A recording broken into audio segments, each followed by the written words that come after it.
नमस्कार दर्शक मित्रों, हमारी चैनल पर आपका स्वागत है।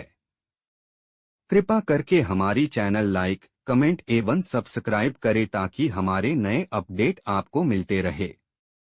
चलिए शिव पुराण में चंद्रमा को शाप से मुक्ति के बारे में बात करते हैं।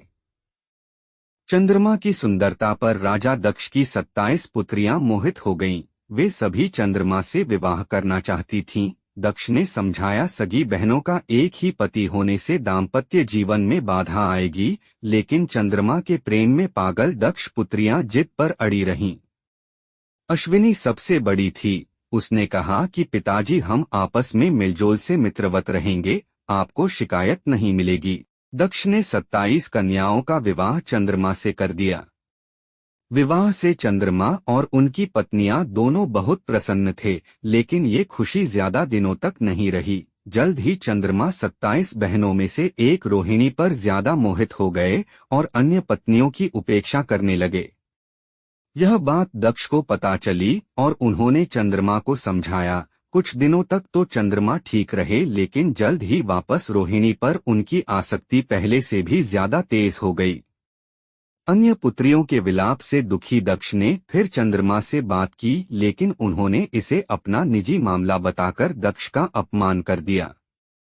दक्ष प्रजापति थे, कोई देवता भी उनका अनादर नहीं करता था।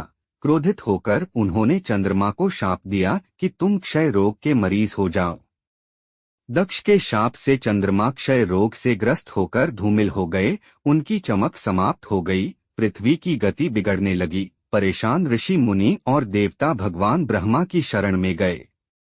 ब्रह्मा दक्ष के पिता थे, लेकिन दक्ष के शाप को समाप्त कर पाना उनके वश में नहीं था। उन्होंने देवताओं को शिवजी की शरण में जाने का सुझाव दिया। ब्रह्मा ने कहा, चंद्रदेव भगवान शिव को तप से प्रसन्न करें। दक्ष पर उनके अलावा किसी का वश नहीं चल सकता। ब्रह्मा की सलाह पर चंद्रमा ने शिवलिंग बनाकर घोर तप आरंभ किया। महादेव प्रसन्न हुए और चंद्रमा से वरदान मांगने को कहा। चंद्रमा ने शिवजी से अपने सभी पापों के लिए क्षमा मांगते हुए क्षय रोग से मुक्ति का वरदान मांगा। भगवान शिव ने कहा कि तुम्हें जिसने शाप दिया है वह कोई साधारण व्यक्ति नहीं है। उसके शाप को समाप्त करना संभव नहीं, फिर भी मैं तुम्हारे लिए कुछ न कुछ करूंगा जरूर।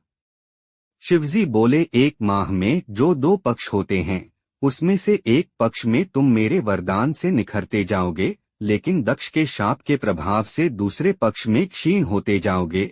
शिव के वरदान से चंद्रमा शुक्ल पक्ष में तेजस्वी रहते हैं और कृष्ण पक्ष में धूमिल हो जाते हैं। चंद्रमा की स्तुति से महादेव जिस स्थान पर निराकार से साकार हो गए थे, उस स्थान की देवों ने पूजा की और वह स्थान सोमनाथ के नाम से विख्यात हुआ। चंद्रमा की वे 27 पत्नियां ही 27 विभिन्न नक्षत्र हैं। आज के लिए बस इतना ही।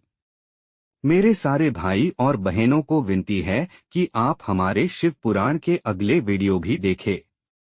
कमेंट में हर हर महादेव लिखना ना भूले। कृपा करके अपना ख्याल रखें। मिलते हैं अगले वीडियो में। धन्यवाद।